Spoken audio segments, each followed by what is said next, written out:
Hi, my name is Jessica, and I will be administering furosemide as an IV bolus PRN medication for patients' soft whispers.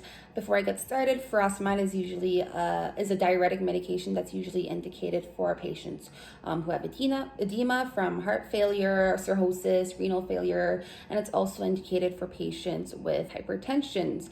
So pre-assessments I would have done with furosemide would be the patient's fluid status, such as daily weights, in and out ratios, skin turgor, as well as the patient's vital signs, such as monitoring his or her blood pressure or heart rate before and during the administration of the medication, as well as assessing the patient's lab tests, so things like electrolyte levels, such as sodium, potassium, or magnesium, because this medication can cause decreased levels of those electrolytes. So I'm going to be starting off with my first check. So on my MAR, I have soft whispers as the patient. Date of birth is January 1st, age is 54.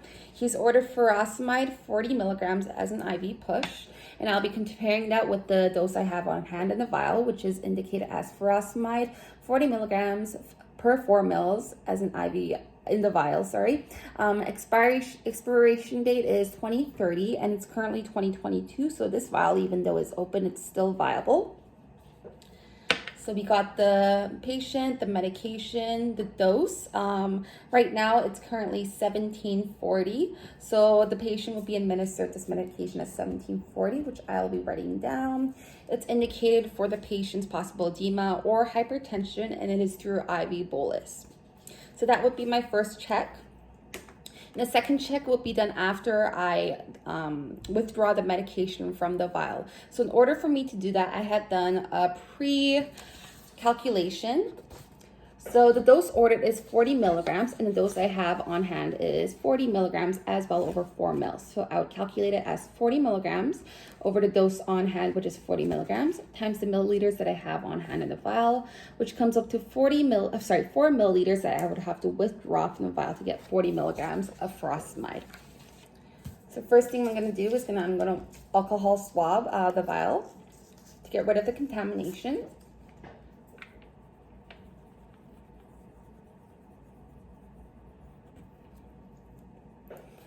And while I let that dry, I'm going to get my syringe and needle ready. And I'm currently using a 5 milliliter syringe because I would have to withdraw 4 milliliters as calculated.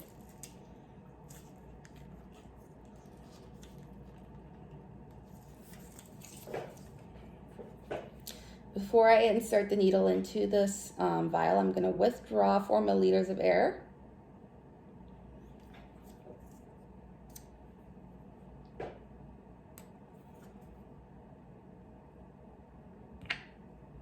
And now that I know that the needle is inside, I'm just going to hold on to it.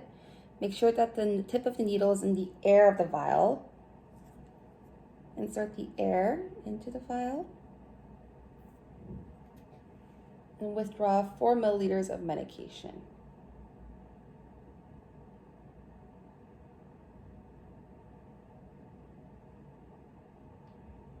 And even though it's 4 milliliters that I would have to withdraw, I might want to withdraw maybe 1 or 2 milliliters more than I would need to.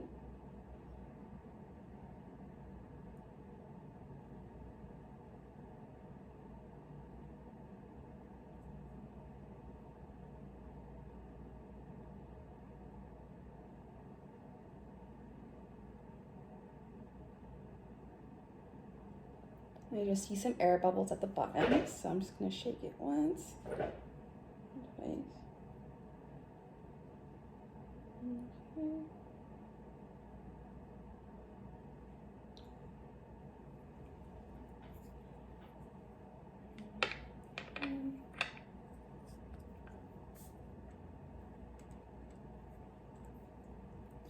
Okay, and just to make sure there's no air bubbles, I'm just going to withdraw a bit.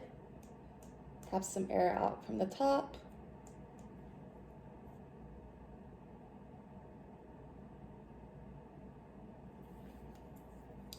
And I have a label over here that I've written down the dose of the medication that's in the syringe, as well as the patient's name and my initials, which I'll be putting. It also has the rate of the IV bolus that I have to administer, which I will show you the calculations soon.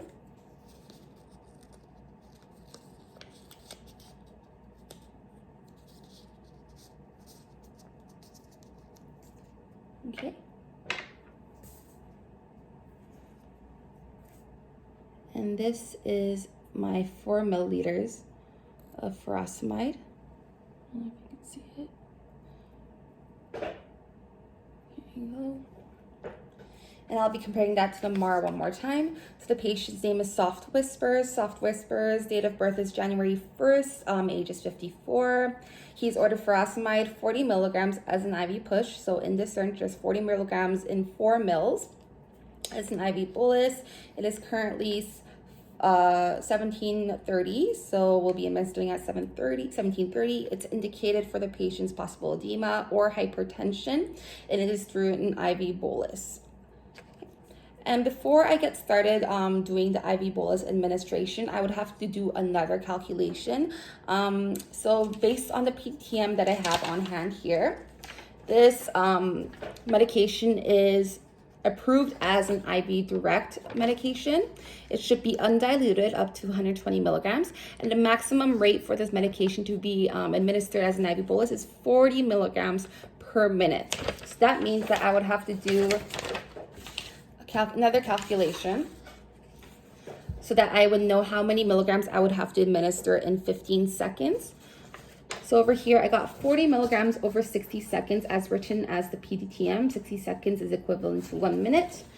That means that in 15 seconds, which is 60 seconds divided by 4, it will be the same thing as doing 40 milligrams divided by 4 to get the number of milligrams needed to administer in the 15 seconds. And I have that written down as 1 milliliter per 15 seconds.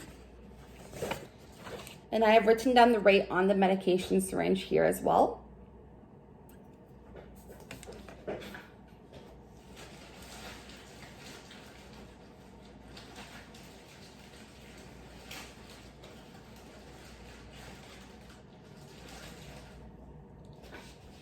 Sorry. And in order for me to know where I'm gonna stop every 15 seconds, I would have to put a little line for each mil of 15 seconds. So because we're administering 4, the first 15 seconds, I will have to stop at the 3 milliliter mark, and then the second 2 milliliter mark, and then the 1 milliliter mark. And because we have to do it with an incompatible solution, I'm gonna have to flush with normal saline, 10 milliliters of normal saline at first, and then the second normal saline after the medication administration would be have to be at the same rate as the medication rate. So I would do that with this normal saline as well. So the first milliliter, second milliliter, third milliliter, and fourth milliliter. And after that, I would just have to administer the rest of the normal saline of the 10 milliliter syringe. Okay, so that was my second check, and I'll bring you to the patient.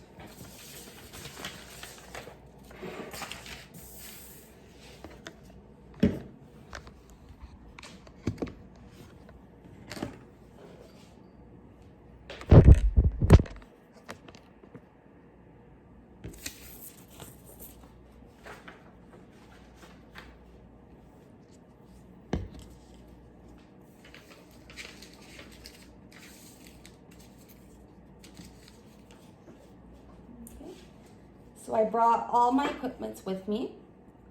I have the normal saline, the syringes, alcohol swabs, and I also have a watch with a second hand on it. And I also have my gloves with me.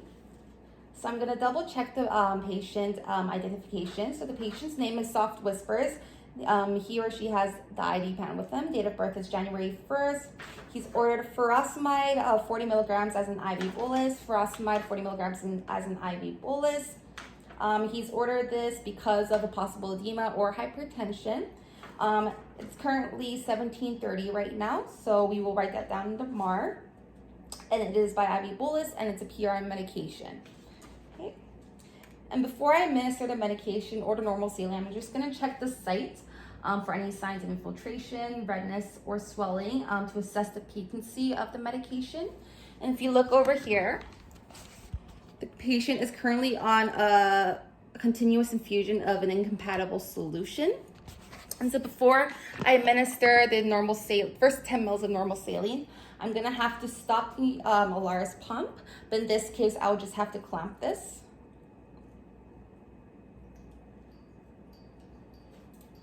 Now we'll do hand hygiene.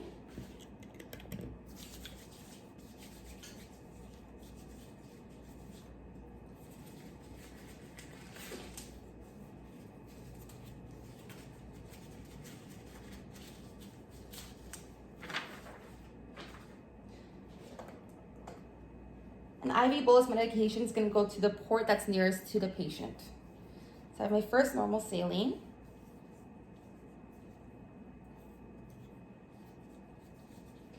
An alcohol swab.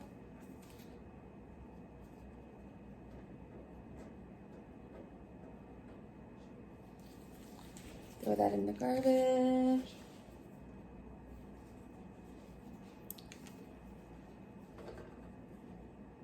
And based on the agency policy, it might indicate that we would have to aspirate before administering the normal saline to assess the patency, but if the agency sometimes says not to aspirate as well.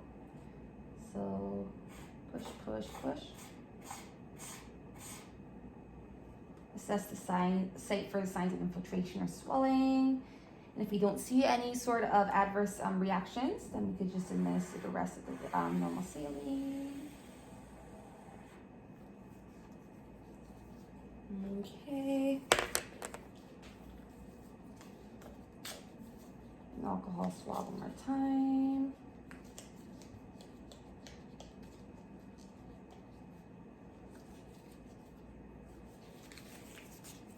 Okay. Now I have my second hand wash ready over here. And so I'm going to be administering the medication. So I alcohol swapped it already. And I'm going to be administering 1 ml every 15 seconds. So I'll let you know when I start the 15 seconds.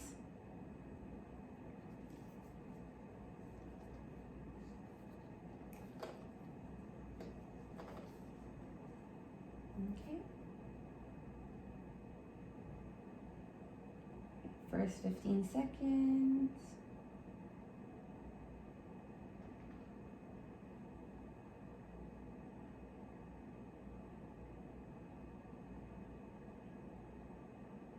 Second 15 seconds.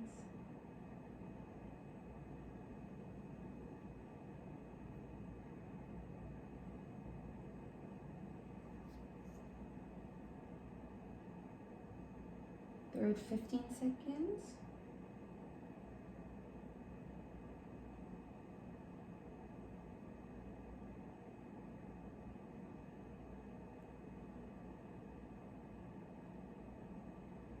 And fourth 15 seconds. Okay.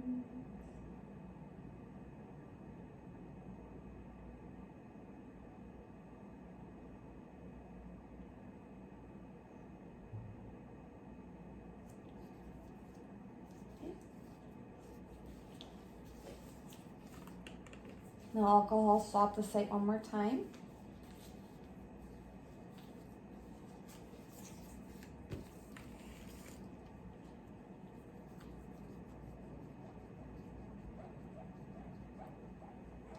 Now I'll be administering the second 10 ml of normal saline. The first 4 ml is going to be at the same rate as the medication.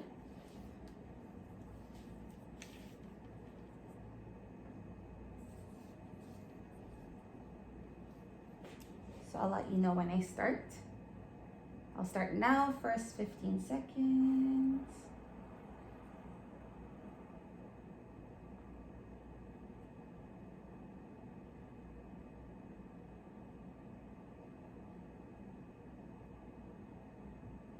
Second 15 seconds.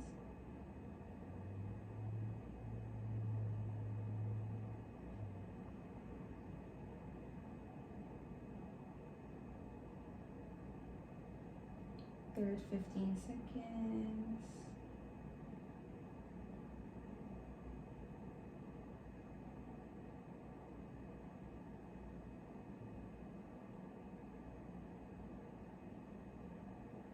And fourth 15 seconds.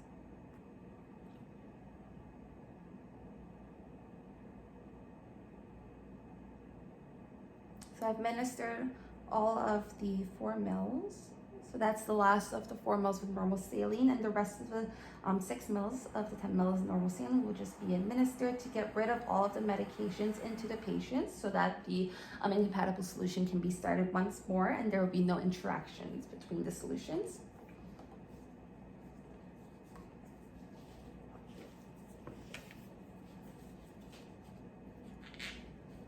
I'm going to swap this one more time.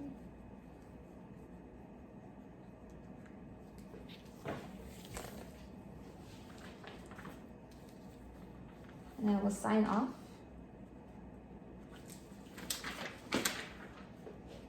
And the incompatible solution can be started one more time. So I'll just unclamp this, but in the pump, I would be turning it on again.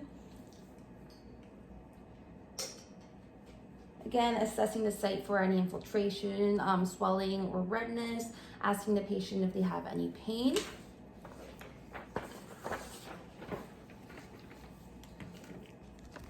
And after the administration of furosemide, I will continuously monitor patients' vital signs as well as the blood pressure or the heart rate, as well as the electrolytes, because it can cause things like hypokalemia, hyponatremia, hypomagnesemia, as well as monitor the client's diuretic states. So seeing if their weight has changed, so assessing the daily weights, ins and outs, assessing the client's skin turgor, seeing if there's any adverse effects of dehydration, and more. So thank you so much for watching.